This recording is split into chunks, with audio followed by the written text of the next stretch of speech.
Hi, and welcome to Classical Stuff You Should Know. We are a podcast about the classical world, classical education, and talking about old things like they're new things. Well, that's not really. No, we talk about them like they're old. Yeah. Yep. But with the excitement as if they were new. That's right. It's like talking about your old vacuum cleaner like it was brand new. That's right. Actually, Thomas, pro parenting tip. I don't have children. Great. Yeah, sure. But let's say you buy your child. Let's say your child owns 10 toys. 10 toys. Okay, good. Here's a little trick. Is it a math problem? Take 5 of those toys and hide them. Okay. Put them in the attic, so the child doesn't know that they're there. Let him play with 5 toys. When that kid gets like flipping bored of those 5 toys, take them away. Give him those 5 other toys, and it's gonna be like, oh my goodness, new toys. Plays with those, gets bored of those, put them away. Take the other 5 back, and he's like, oh, these things, I love these things. You don't have to buy tools. You're saying it like a joke. That's a great idea. My brother-in-law and my sister do this. It absolutely works. Sure, you take half their toys, box them up, and they'll freak out a little bit, but you're like, hey, or they won't even notice. Yeah, I'll give them back in a little while. They're bored of them anyway, like they don't care. Yeah. And then you put them in the attic, and then when you bring them down 6 months later, they're like, holy cow, I remember these, and they play with them like crazy for 2 days. So this is what we do. It works really well. This is what this podcast is we're taking these old things, we're dusting them off, we're bringing them back to you, and you're going, holy crap, I wish I had known this my whole life. Oh, I was hoping we had just turned into a parenting podcast because of Thomas's new kid. Yeah, classical parenting tips. Yeah, this will go really well. And I'm a bachelor, so I got a ton of them. I have 3 weeks of experience, so yeah. Anyway. Well, this is going to be great. Yeah, so, gentlemen, I kind of feel like the way that this podcast is organized is kind of like the court of a king. Okay, good. Thomas is clearly the sovereign. He is clearly the king. He is Lord. Thank you. Good. Or the advisor. He could be an advisor. No, he's the king. He's the king. Wow. And then, well, he just had an heir. It makes sense. I'm the advisor. Thank you. I'm the one that kind of like comes alongside, and you may even say there's like a bit of the power behind the throne. I mean, I don't want to say it, but we're all thinking it. And then, were we? Yeah. But every good court, and I say this with all due praise, every good court needs a fool. Oh, go soak your head, Graham. Just what a fool would say. Yeah, naturally. Yeah. No, I'm praising you with this, Henry. Yeah. I'm praising the fool. Your folly is praiseworthy. Good. So, yeah. See my shorts. See what you did there? Yeah, good. I can't remember what this book is about. I don't think it's about what the setup of it. I don't remember what it. You're pretty close. Oh, good. And honestly, that hit kind of close to home. I'll talk about why. Oh, no. No. Not in a bad way. And all right, so listener, I'm going to begin this with a story. No. Wait, what's wrong with the story? Isn't the story good? It's a good story. Graham seems upset. So in college, I was in a poetry class. It was a great poetry class. I like where the story starts. And I do enjoy writing poetry. And I know that there's, for reals, I have a little portfolio, and you guys don't believe me. You've talked about it. I have a deep love of poetry in Hindenburg have not really been synonymous on this podcast. I have a deep love of good poetry. I here have we go. a seething hatred of bad poetry. And because of the amount of bad poetry, I have a suspicion for, and because of how poets tend to think of themselves, I have a suspicion for the genre in general, right? I feel like it is overpraised for what it actually delivers. In any case, I was in a poetry class, one that I really enjoyed. It changed the way that I wrote for the better, certainly. I look at my poetry before, and it was way worse, and I look at my poetry after, and it's far better, at least in my opinion. Just like any poet would think of himself. Good. Of course. And at the end of the semester, we all were to bring our best poems that we had written, from any time period, and then poems that we had found and thought were praiseworthy and wonderful, and we were going to have a sort of a reading together. And I brought a couple of poems, and I brought some found poems. And then I brought a couple of poems out of a book called The Devil's Book of Verse. And The Devil's Book of Verse is famous poets, and they're cantankerous, disgruntled, angry, hateful, sour, nasty poetry, all the worst stuff from everybody. Wonderful. Right? It's a fantastic little book. Yeah. And I read a couple, and I tried to balance them. There's some about hating men, and there's some about hating women. After a poet gets dumped, what is he to do? Of course. Except write horrible poetry about the opposite sex. And here's one by an unknown poet, and it is decidedly misogynistic. Is this one that you read? This is one that I read. There were a few that I read, and I tried to read from both sides, right? Men against women and women against men, just because I didn't want to seem unbalanced. But here's one called Faults, Male and Female. Men, they have many faults, but women, only 2. Everything they say, and everything they do. Oh, gosh. And that's the end of the poem. Good. And I have a couple others, and I will spare you, dear listener, of my other poems, but they're great. It's really fun. And I read these, and the rest of my class Yeah, they're mortified, right? was absolutely mortified. Yeah, absolutely. And terrified that it happened. Yeah. Why do you think so? Because they had a design what they thought to be a highbrow really and serious. serious evening of intellectual discourse, and you brought a levity and a humor and kind of One would even say a reverency or foolishness Yes, to right. the situation. Good. Little folly. My question is, was I wrong? Was I wrong to do what I did? Nah. Why not?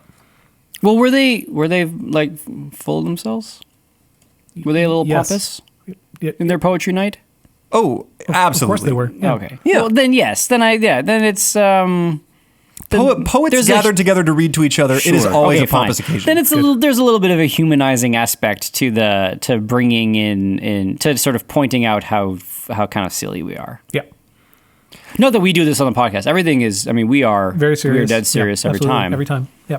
Which is why every time I read comments where it says, "Listen to this podcast, it is so funny," and I'm just like insulted because Yeah. this We didn't mean it. is serious Yeah. academics. It is, yeah.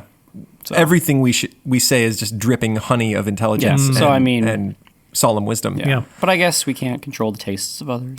So the book I'm talking about today is called The Praise of Folly, and it's by a fella named Desiderius Erasmus, and I certainly mispronounced his name. That can't be right. But he lived in the late early 1500s, and right about the time of the Reformation. He was a contemporary of Luther. He thought some of Luther's ideas were great. He disagreed Lex?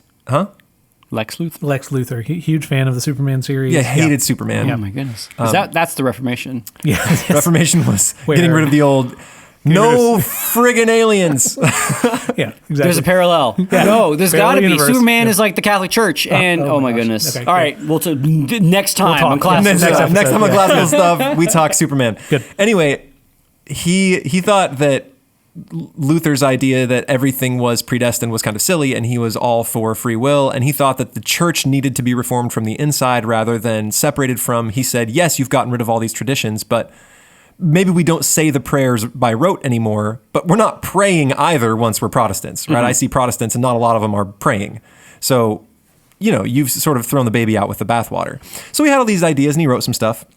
This particular book is written as a speech from Folly herself, the goddess Folly, and it is praising herself, why we should all think she is great. That is her whole premise. She gets up and she's like, hey boys, I'm going to give you a talk about why I'm great, and let me explain what I'm here to do. Sounds great. And I'm going to tell you why my clothing is fine. And so she gives her pedigree and sort of talks about what gods hang out with her and why they're pretty cool. And here, let me see if I can give you a, let's see. I have it here. I have a whole bunch of quotes, so I might have to flip around a little bit. So please be patient with me, dear audience. Okay, maybe I didn't write those down, but she has her pedigree and everyone she's born with. So she is like raised by drunkenness and foolishness, and she has as friends like laziness and self-love and flattery and all of these gods that like to hang out with her. And then her point is to prove to us that we should praise her, right? That she is deserving of the same praise that we give all the other gods and goddesses. Is she the offspring of Plutus? Is it Plutus and freshness? Does that sound? Yeah, Plutus and freshness, and Plutus is the god of wealth, and so that makes a lot of sense. And so I haven't, like, you can go through, and there is a structure to this, and the structure is generally a rhetorical one.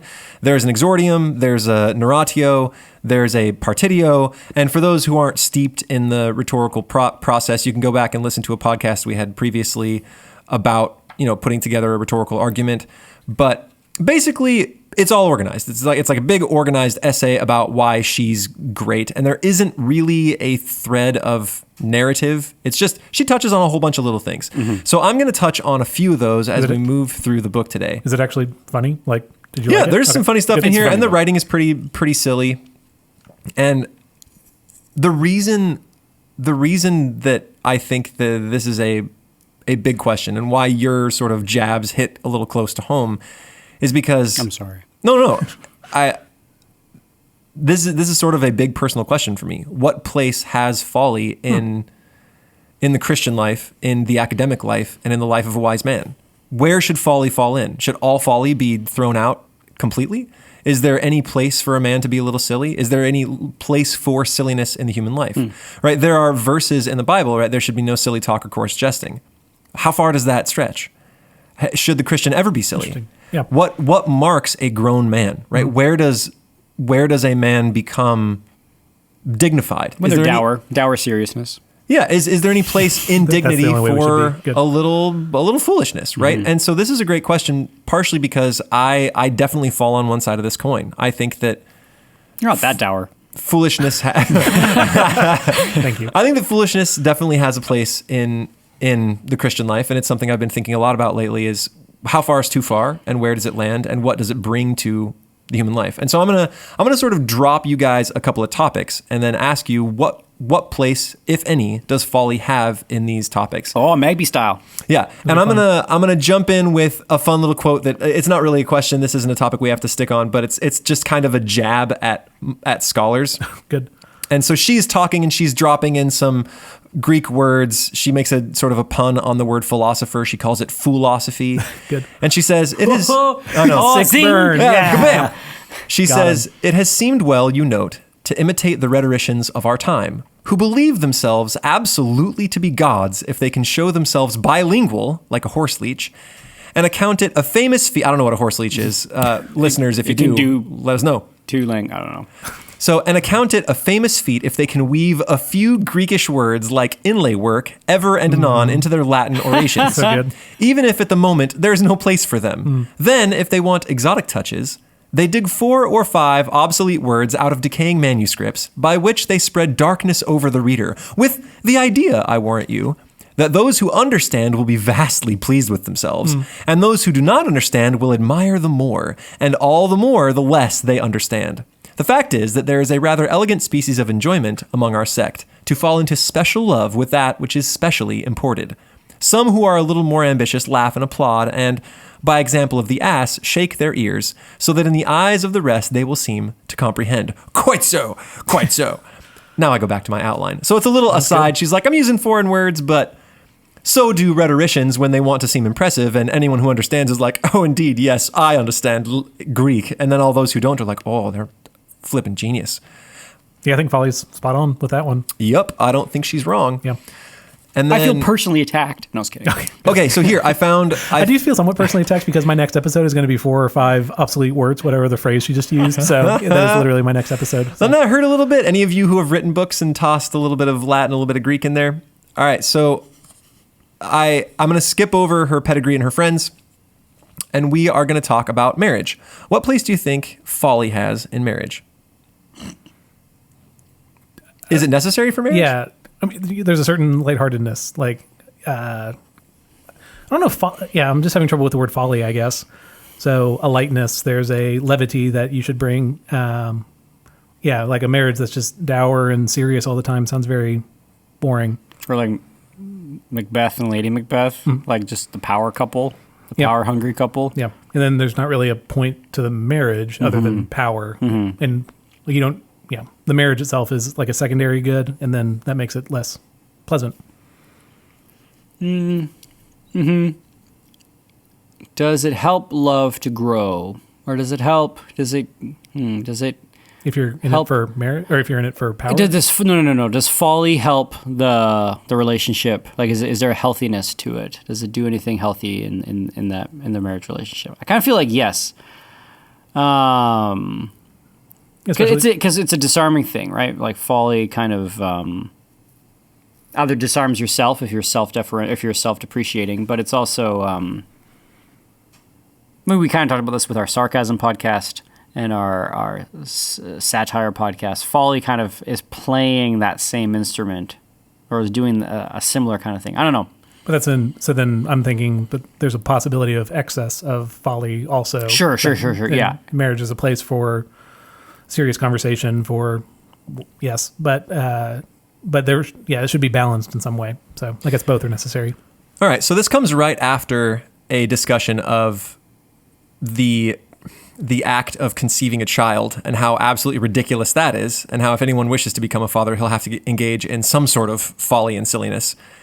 But right afterwards, it says, "Now tell me, what man by heaven could wish to stick his head into the halter of marriage if, as your wiseacres have the habit of doing, he first weighed with himself the inconveniences of wedded life?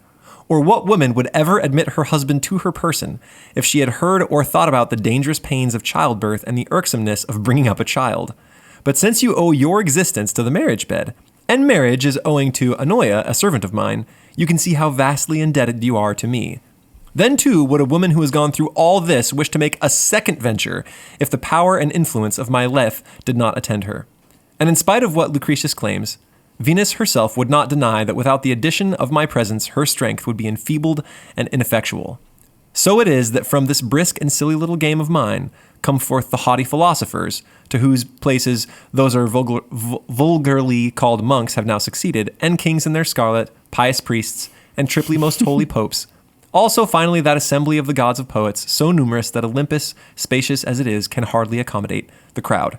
Basically, everybody comes from marriage. Yep. And marriage comes from folly, because who in the world would want to get married if they didn't blank their minds a little bit as to the pains of marriage, the pains of childbirth, and the pains of childbearing? And the silliness of some of And the silliness of all of that. Yeah. Okay, so thoughts?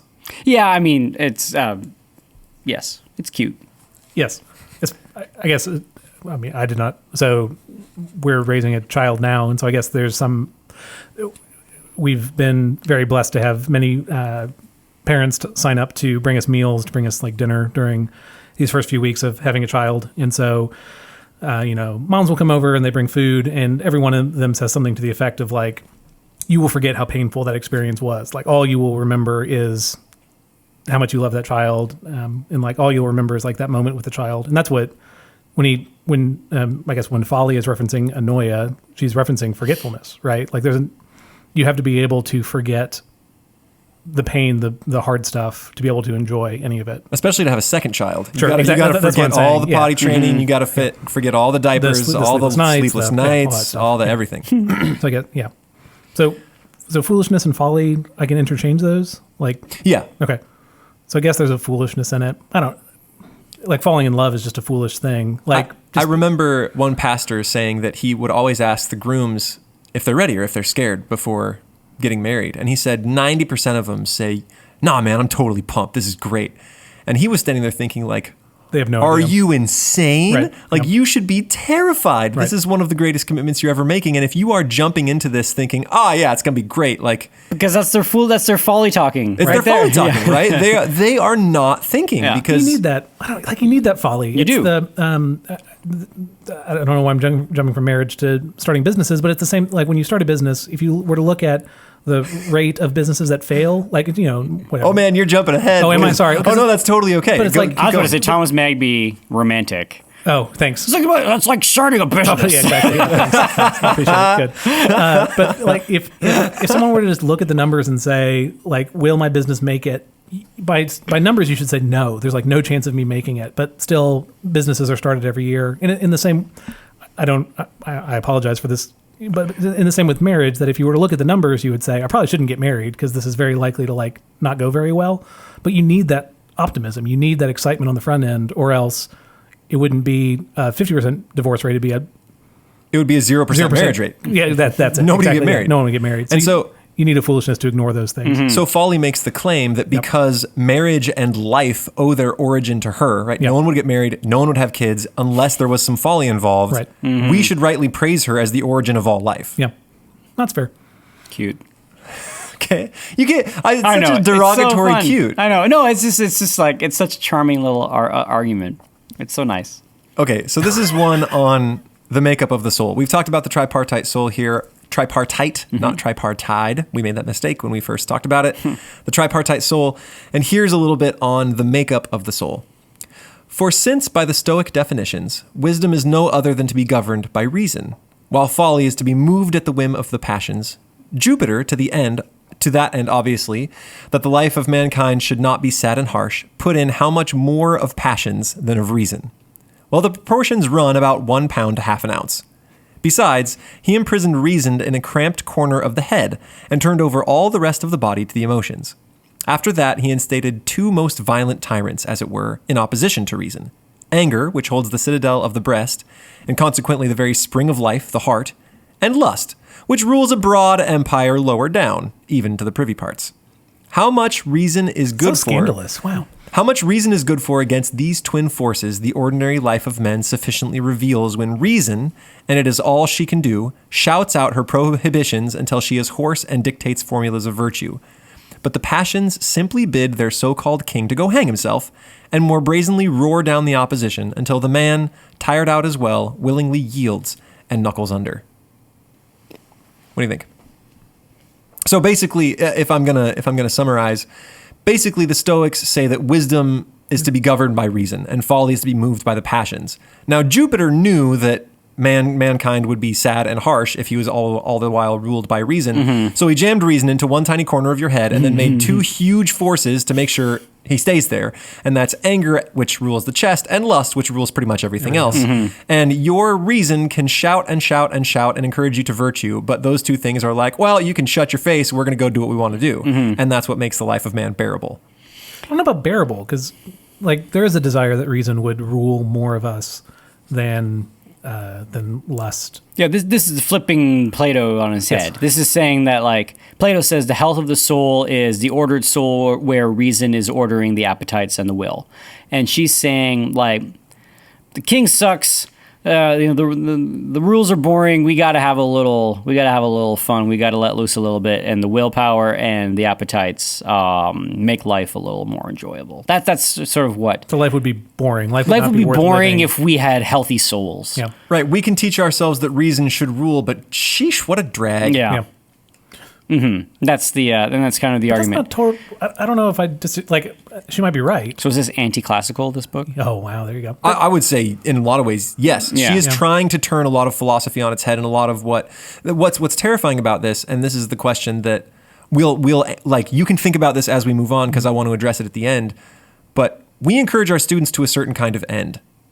Are we doing them damage by encouraging them only to that end without bringing in at least a little bit of folly, or pointing out where those things fail?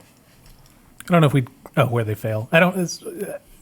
So, I mean, I work in student life. I don't know if student life would fall in the folly category, but we do care about students having fun. It's not the purpose of the school. It's not the reason we show up to work every day. It's but the single biggest thing they pray for. Yeah, sure, naturally. No, it's true. Whenever you have a student, and we say, all right, guys, we need someone to pray for what we're about to do. It's like, dear Lord, I just pray we have a good time. I just pray that we have a good time and everyone has fun today. It's like, wow. I don't, but we do have a place for. We have intramurals as a part of the school. I just finished up the Eric Metaxas biography on Bonhoeffer, and there's this part where Bonhoeffer like starts a monastery, and still monasteries. Erasmus is saying that monks are like really boring people.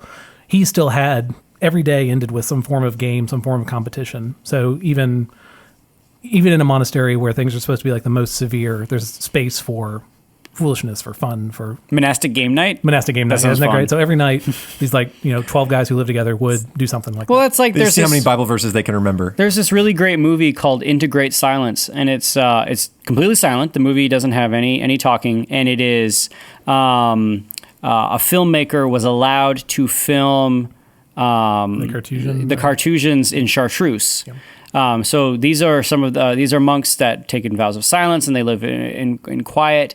But so you watch this movie, it's very beautiful, and the monks' life are very ordered, and it's prayer and it's meditation and it's reading and it's gardening.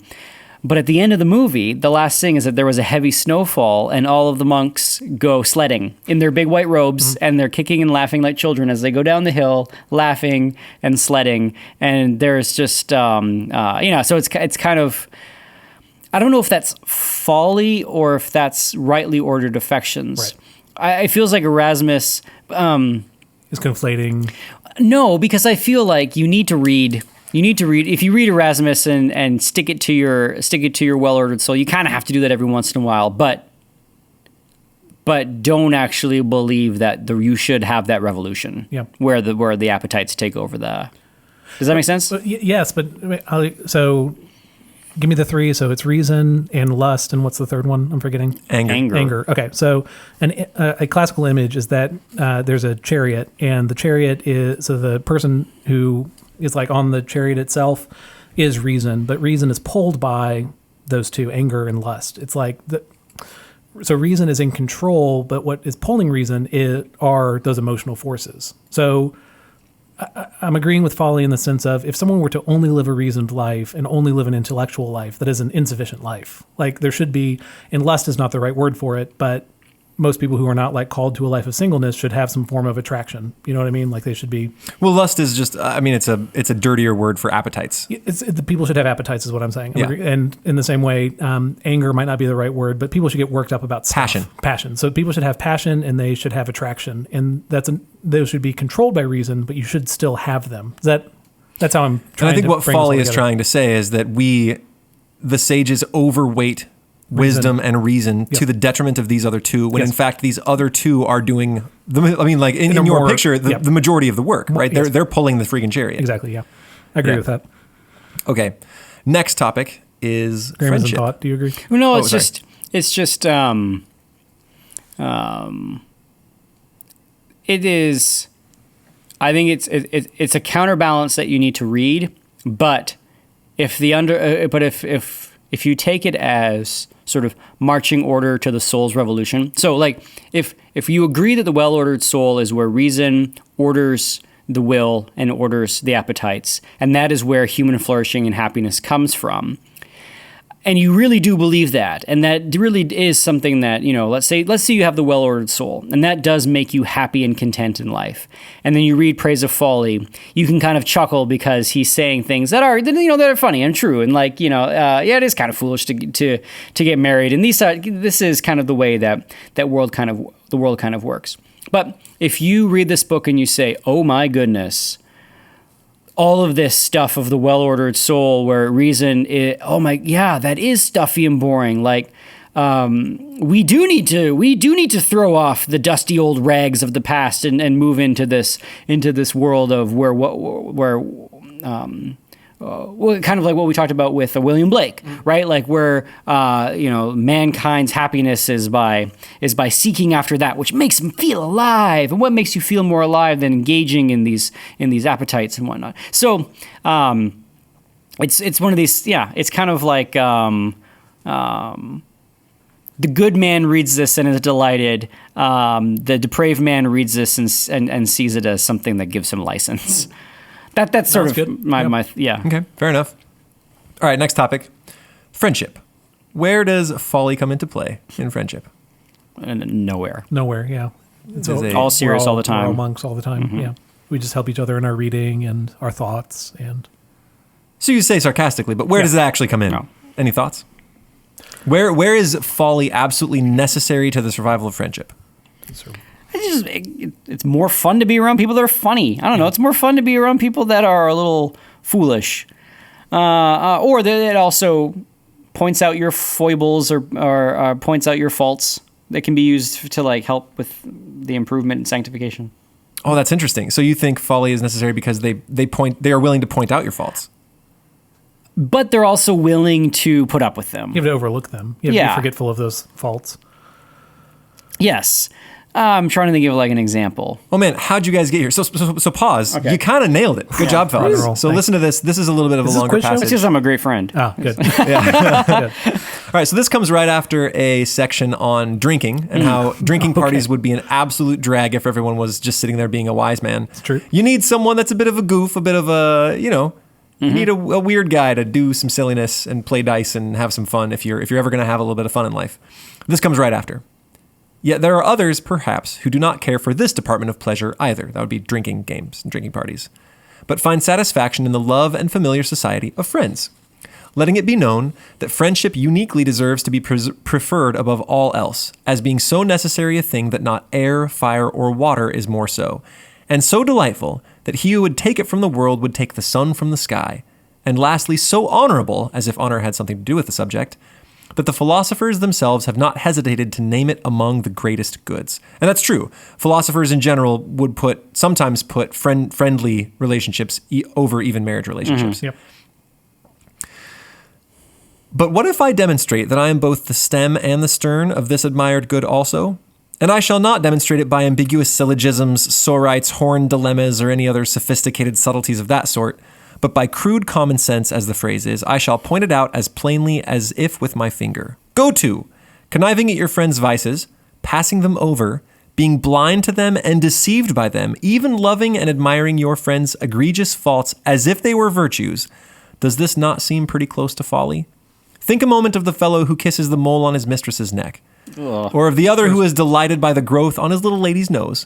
Or of the father who says of his cross-eyed son that his eyes twinkle. What is all this, I ask you, but sheer folly? Aye, you all vote, triple and quadruple foolishness. Yet this same foolishness both joins friends and after joining them keeps their friendship alive. I'm talking about mortal men, of whom none is born without faults. That one is best who is afflicted with the fewest of them.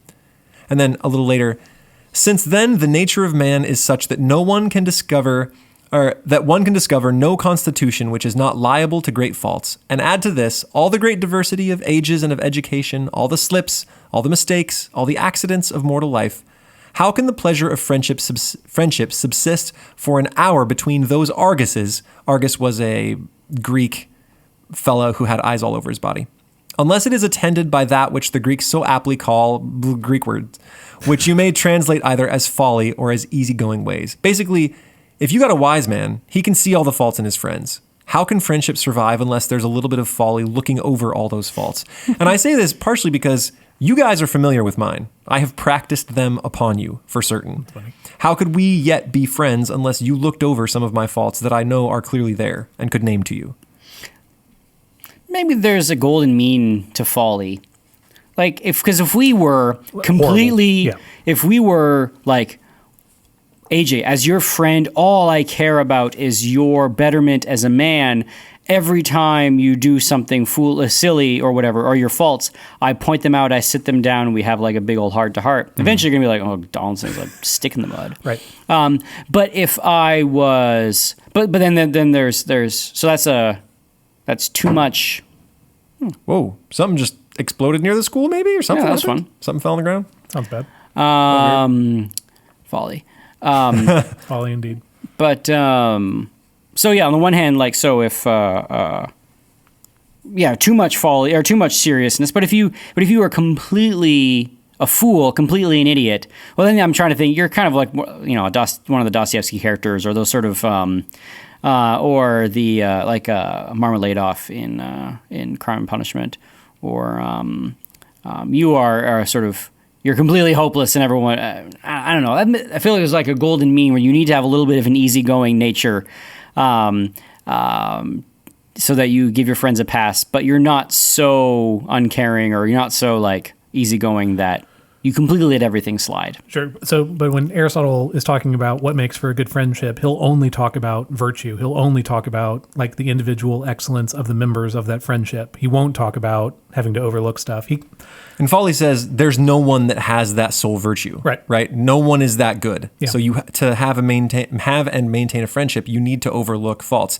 And I'm willing to bet that in marriage the same is necessary. It sounds like the forgetfulness that Folly was talking about earlier. So that makes sense. There are things that you have to overlook, but Graham is right that it can't be everything. You can't be overlooking every word that's said and the way they say it and how they act, because then why would you be friends with that person? Mm-hmm. Because they're hilarious. Okay, maybe. No, that is right. But then are you their friend, or are you just using them for your own amusement? Do you actually care about their good, or do you just use them as because they're like Wacky Dan is gonna like launch himself off a bridge again? With a golf cart? Why do you care about their improvement or their well-being? Why do you care about this person unless there was first some sort of personal enjoyment or amusement from hanging out with them? Sure, but if that's all there is, if there's no love there where you seek the good of the person, then all the person to you is an ape or somebody who's just there to amuse you. Yeah, for sure. I actually read a really great article. Oh man, I think it may have even been in Vice, which I don't normally read. And you prefer to read Virtue? Yeah, exactly. But they were talking about sort of the endemic of late 20s to early 30-year-old men who don't really have friends. They got a lot of bros. They got a lot of bros that they used to do drinking with, and a lot of college buddies that they would do crazy, wacky things with back in the day. But then one of the bros gets cancer or something. Then one of the bros loses his dad, and his bros don't know how to deal with it because they can't be serious. Everything was just, everything was bro. And then eventually, as you sort of age and you can't be a bro every day, then there's all of a sudden there's sort of this friendless gap. And so he was interviewing all these people. So he's talking to 19-year-olds, and they're saying like, I got my bros, and they're with me for life, and we've done some crazy hilarious stuff, and I love those boys. And then he was going down and talking to the 30-year-olds, and it's like, yeah, those guys back in the day was great, but like I haven't seen them since a long time, and I'm getting really involved in work. And then they had no, there was no real friendship. Yeah. So, yes, folly is needed for friendship, but that can't be everything, or else then it'll burn itself out. Yeah. So the fun question, and the one that came to mind as I was reading this, and this relates, and I'm just going to pose it, and then we got to move on. But when we teach and talk about friendship in class, are we doing our kids a disservice to not talk about any of the folly that's needed? To only speak of virtue. I think the folly might come naturally. I don't need to be educated on the foolish parts of it. I need to be educated. You know what I mean? That's funny. Yeah. Because is that what Erasmus says? Well, folly will later claim that all men are born into folly. It's the natural state of life. Yeah. We'll get there. Okay. So I would say that there is probably some personality aspect. There are lots of people who are sticks in the mud. I'm probably one of them. And so then what I would need to learn more about folly. But there are some people who like folly is their MO, and they probably need to learn about seriousness. I'm right here. I mean, parents do this. Parents do this, right? When they say things like, oh, why don't you be better friends with so-and-so? And like, so-and-so is weird and boring and like, I don't know, it's because I don't want to spend time with them. Plays the viola. It's just you're just this kid, and you're just like, oh man, there's nothing fun about them. People who play the viola are the worst, right? I don't mean that, okay. But you know what I mean. It's just, but your parents are trying to say like, I want my child to have good influences of this perceivably virtuous child, and the kid's like, oh, that kid, why do I have to go to his birthday party?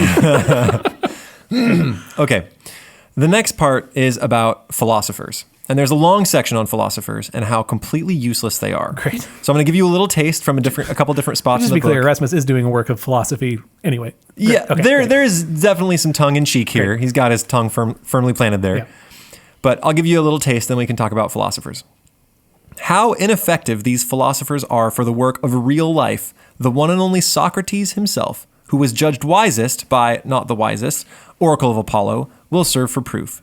When he tried to urge something, I know not what, in public, he hastily withdrew to the accompaniment of loud laughter from all quarters. Yet Socrates was not altogether foolish in this one respect, that he repudiated the epithet wise and gave it over to God. He also cherished the opinion that a wise man should abstain from meddling in the public business of the commonwealth. To be sure, he ought rather to have admonished us that one who wishes to have a place in the ranks of men should abstain from wisdom itself. And she goes on to show that if you need someone good for wartime, well, don't ask a philosopher. They tend to run away. If you need someone that's good for business, well, don't ask a philosopher. He'll always be stuck haggling back and forth about whether or not something is a good idea. If you need a philosopher for fun at a party, well, that's a no-go. If you need a philosopher, they just are pretty much useless. And here's a little piece from later about the happiness of wise men. Let me return to the topic of the happiness of fools. After a life lived out in much jollity, with no fear of death, or sense of it, they go straight to the Elysian fields, there to entertain the pious and idle shades with their jests. Let us go about then and compare the lot of the wise man with that of the fool. Fancy some pattern of wisdom to put up against him, a man who wore out his whole boyhood and youth in pursuing the learned disciplines. He wasted the pleasantest time of life in unintermitted watchings, cares, studies. And through the remaining part of it he never tasted so much as a tittle of pleasure. Always frugal, impecunious, sad, austere, unfair and strict towards himself, morose and unamiable to others, afflicted by pallor, leanness, invalidism, sore eyes, premature age, and white hair, dying before his appointed day. By the way, what difference does it make when a man of that sort dies? He's never lived. There you have a clear picture of the wise man. Ha ha. Yeah, I was thinking maybe the Socratic irony, the Socratic character is a great example of the fool, the helpful fool, or the foolishness that they're talking about. Socrates is pointing out the fool, pointing out the sophistry in those around him, never claiming to be wise, is foolishness. Is wise, but is coming across like I think there's a good folly in Socrates that there isn't in Heidegger, or something. A couple extra quotes to kind of bolster this picture of the wise man. So this one is about prudence and how the fools are more prudent than the wise. The wise man runs to books of the ancients and learns from them a merely verbal shrewdness. The fool arrives at true prudence, if I'm not deceived, by addressing himself at once to the business and taking his chances. Homer seems to have seen this, for all that he was blind when he said, "Even a fool is wise after a thing is done." There are two great obstacles to developing a knowledge of affairs: shame, which throws a smoke over the understanding, and fear, which once danger has been sighted, dissuades from going through with an exploit. Folly, with a grand gesture, frees us from both, never to feel shame, to dare anything. Few mortals know to what further blessings these will carry us. And then a little bit about how the foolish pursue virtue more than the wise.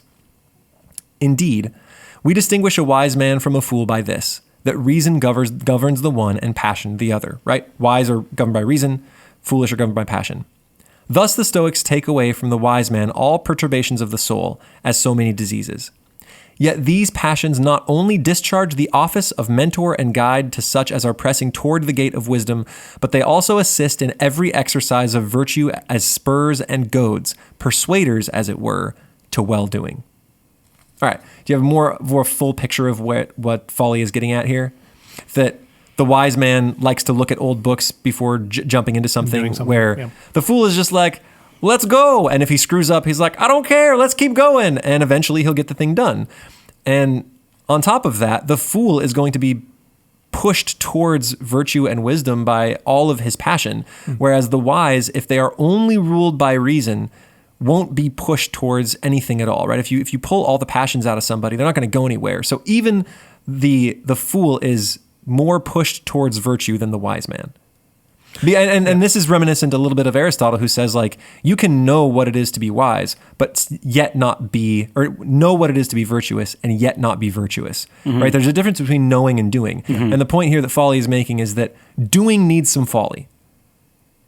I agree with that. Part of what you're getting at is the chance of failure, I guess, and that you'll get more from trying and failing than from studying and not actually trying. I agree with that.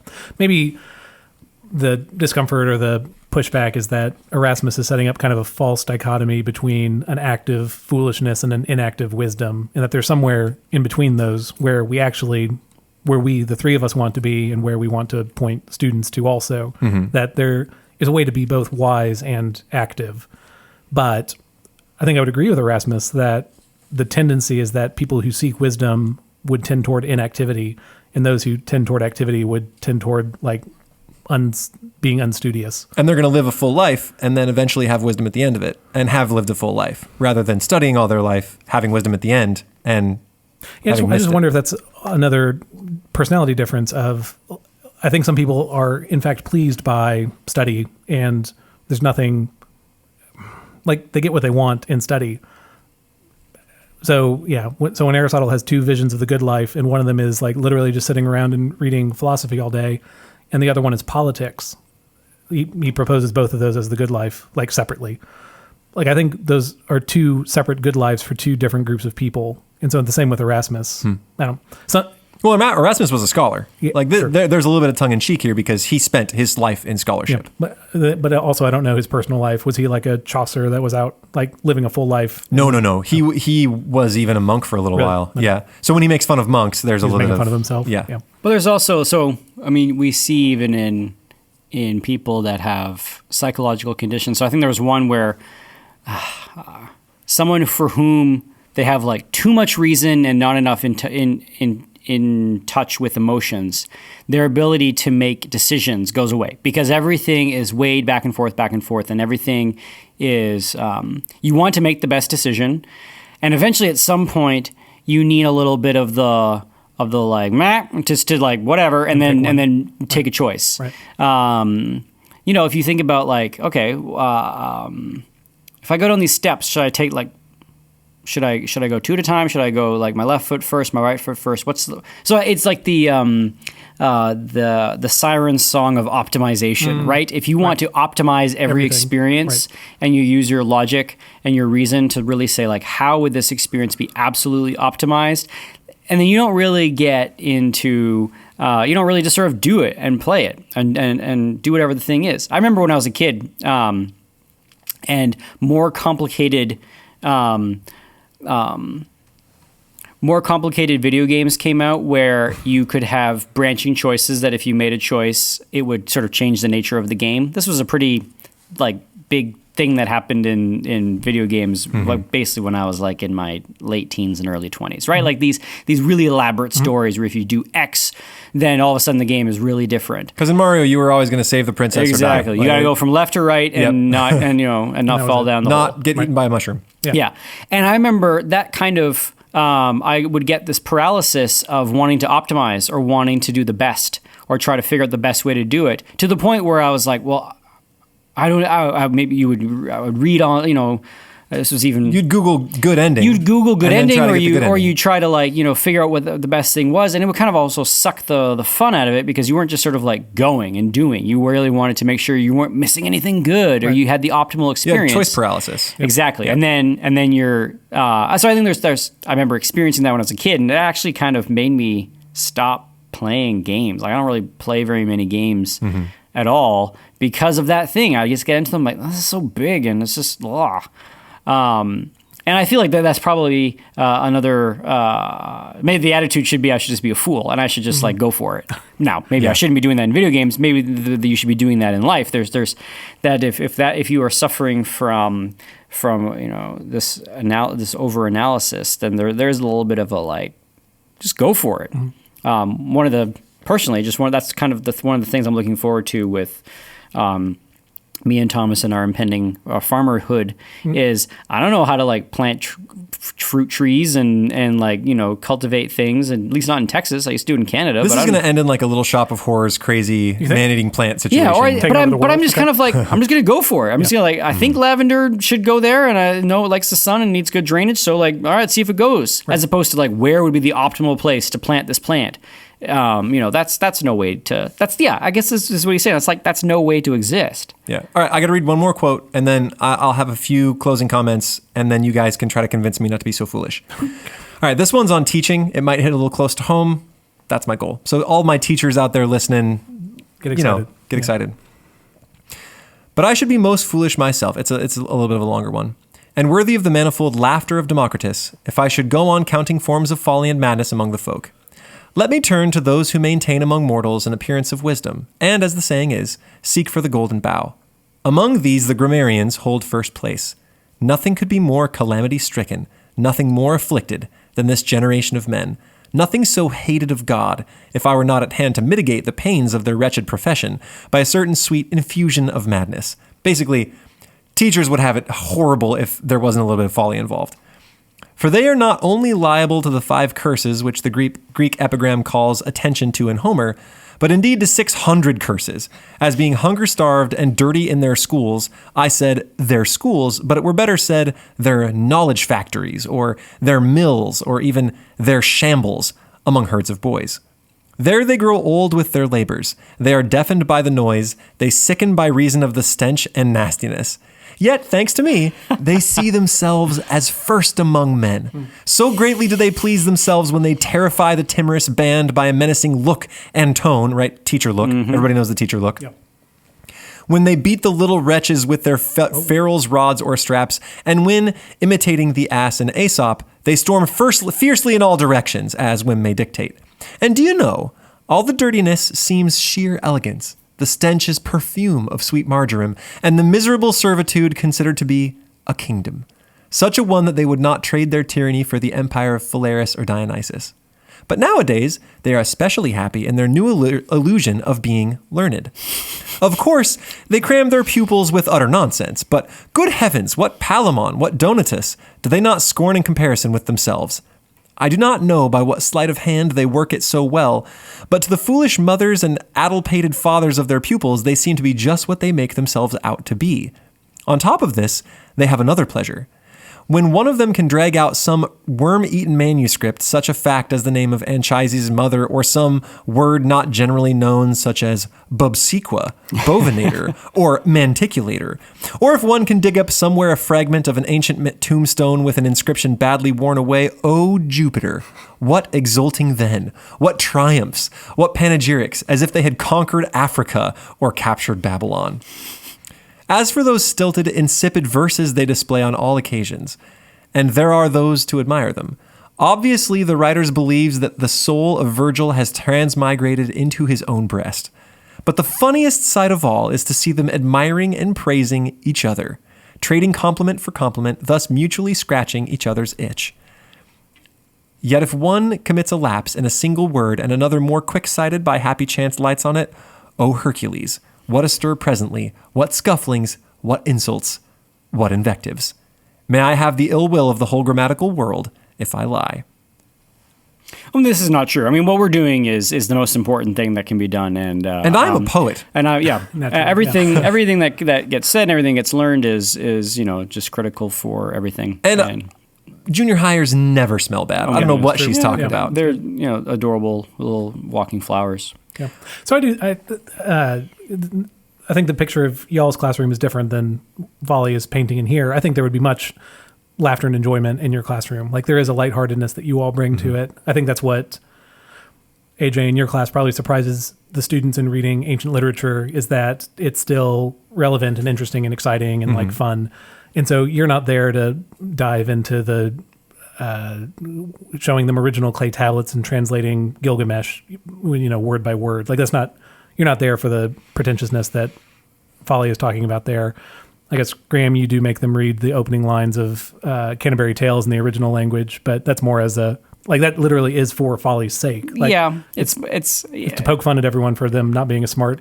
That's true. And it's also, it democratizes it because everybody sounds like this little babbling weirdo around the table. So for any students for whom that is a scary experience, having to read out loud, all of their peers can't do it well. So it starts everybody off on an even playing field. Okay. Yeah. So exactly. So I think you all are trying Folly for a corrective. So time for a little self-reflection and then a couple of bold statements, and you guys can yell at me and try to change me and make me into something a little more dignified. Fool! Good. I think my particular fondness for Folly comes from a couple of places. One is my station growing up. I did not grow up a wealthy man. My family was not tuned towards manners. They were, we had manners, but I had babysitters that would yell score and give me a high five if I belched at the table, if it was a particularly good belch, and be disappointed in me if it was a small belch. Like, that is the house I grew up in. We are silly. My dad makes, sometimes jokes that are a little off center and could be offensive, but they're great. He's hilarious. I love my dad. And so I think that's one place it comes from. I think the other place my folly comes from is disappointment with the scholastic world.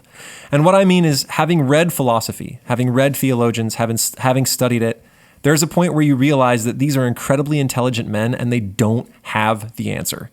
They might hit on some pieces of it, and that is worthwhile.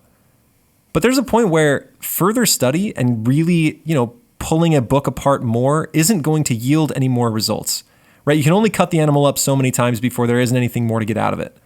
And so at a certain point, you have to just throw your hands up and say, there's a point at which scholasticism gets ridiculous and where it doesn't yield anything good. And that good has to come from somewhere else. And that's why I think myth is important. We've talked about that duality, myth and dialectic, where at a certain point you can ask questions and ask questions and ask questions until there's nothing left. And you have to say, well, that's good, and I can see it's good. And I know it's good, and I don't have to ask it questions till it yields its goodness, right? There is a point where scholasticism fails, where studying won't get you anywhere. And so I'm willing to say, especially because of the wise people that I've met and the wise sages that I've seen, that unless your wisdom yields a little bit of silliness, yields a little bit of mirth or jolliness, it is not true wisdom. If all it leads you to is an austere dignity, you are not being wise, you are being prideful. And I think I'm held up by scriptures, right? Knowledge puffs up, right? The wisdom of man can end in folly. I think that we have seen that, right? Scripture talks about that. Yeah, we'll go way more into this next episode where we talk about the Roman conception of discipline. You're calling out an honor culture, essentially, of like people aren't supposed to be people. They're supposed to be like inhuman, like paragons of virtue. And like everybody should be Cato. Yes. Like Cato, is he like the man that like never laughed in his life or anything like that? Yeah, something like that. And I think calling out stoicism. And so there's some sort of complexity here that probably we'll tease out at some point. But maybe it also comes a little bit from my experience of reading absurdist philosophy and realizing how absolutely ridiculous man is. Like we are giant toothpaste tubes filled with blood. Yep. Like that's kind of what we are. And we walk around and we seem to think that of ourselves what Hamlet says of us, that we are, oh, what is this angelic being? Mm-hmm. And then Hamlet's but like... he also says we're a quintessence of dust. Exactly, which is the part that nobody ever quotes, right? We always pull out the quote about how great man is, but very rarely do we finish that. And that's my point, is that we are also a little bit ridiculous. And I perhaps probably err too far in this, and that what I want to do, and part of it is that I want to make people feel at ease, and if I'm being ridiculous, they can feel more comfortable with themselves. But I like to pull that down a little bit. Yeah. Right? When man thinks too highly of himself, which is what I did at the poetry reading, and everyone was so disgusted with me. I thought, we think too highly of ourselves in this poetry class. We are, when in fact I think I was a sophomore.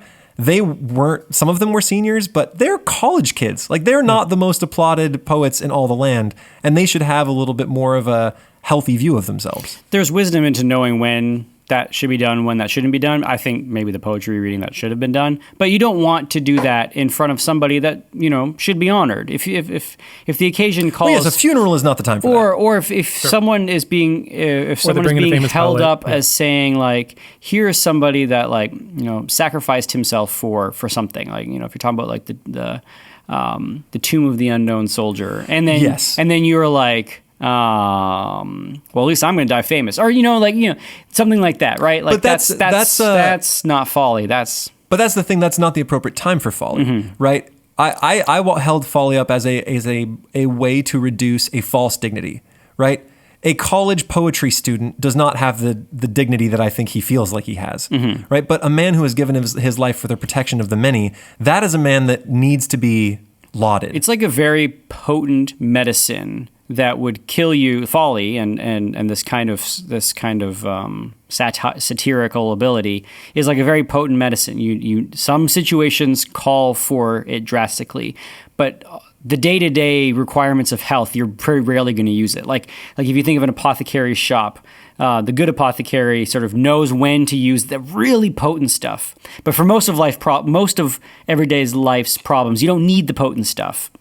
I feel like folly kind of falls into that kind of category. I think it depends on the strength of the folly you're using, right? There's the tincture kind, which is maybe a little too far with the folly. Like me reading, some misogynistic poetry at the poetry reading. That was a strong medicine. But there's a little bit of medicine that just helps life to be more palatable. And I'm going to recommend a piece of folly to our audience here.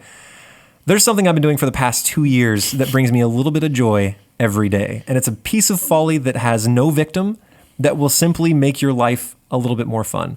And that is signing any receipt with whatever you darn well please. Yep. I realize that nobody cares. No one cares. The bank never checks. I have never gotten a message from my bank, and I haven't signed my name to a receipt in 2 years. You can sign whatever you want to. I think today I signed like President of the Gooses Donald or something. And it never comes back. I have never had a check returned to me or even had a person question me on my signature. I know that in Europe, I think they check a little more studiously. Is it a check or is it receipts? Well, they would check for on the receipt. The receipt and make you sure gotta do it on matched. a check. Sorry, I thought you were saying it was on a check. You'd have to do it, but on like receipts, you can sign whatever you dang well please. Have a little fun with it, enjoy it, and it's. But you wouldn't do that for like your mortgage payment, or or like some signing where your name to something. If it's like a $1,000 or more, I usually sign my actual name to that because I don't want that coming back. But if it's like a coffee, man, have some fun with it. That's a little bit of folly that can bring your life a little bit of joy. And I've borne witness to it bringing a little bit of joy to the servers when they turn it around and look and it says like Poop Lord Jr. and they're like, that's hilarious. I'm sure. Yeah. All right. Well, there you go. That's it for today. Cool. Folly, a good piece of life.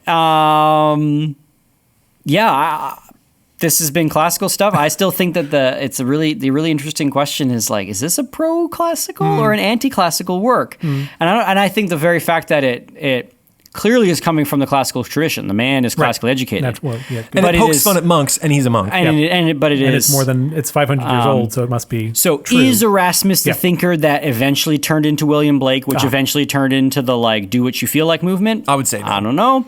Or is I would say that he is pointing out dangers and follies in things that are praised unhealthily. Like when he talked about monks, and I think in the classical tradition we tend to overpraise monks. He points out that there are times when they like walk around and wail for food and ignore charity when other people need the food, and they're huge. Like they have had way too much food, and they have all of these small works. Like I've never touched money except when my hands were covered by 2 gloves, and they go up and they tell this to Jesus. I really wanted to read this passage, but we just didn't have time. And he's like, yes, but you never actually did charity. You never touched a piece of money, but you never actually gave to the poor or served the poor, which is like the one thing I told you to do. You've never even met your neighbor, right? And so I think overpraising things that sometimes were just as fallible as the rest of human life can be a problem. folly is course correction. Yeah. Yes, folly is course correction. So this has been Classical Stuff You Should Know. You can email us at classicalstuff@veritasacademy.net. You can tweet at us at Classical Stuff, CLSSCAL, stuff on the Twitterverse, and I will, a place of no folly. Everything is austere and dignified in the Twitterverse. And you can also find us at classicalstuff.net, and you can listen to it. Well, you're listening to us. You know how to find us. Send us emails and say hi and tell us the stuff we got wrong and tell me who Erasmus is and how I mispronounced all the names and all that stuff. Yeah, one thing I know we got wrong, maybe this is probably good for a podcast about folly, is Fanny's name in with British slang is not slang for bum. Is not the bum. But anyway, so that has been... You can Google if you feel so inclined to. We'll not enlighten you on that one. So that has been Classical Stuff You Should Know. And this is Graham, AJ, and Thomas signing off. Bye.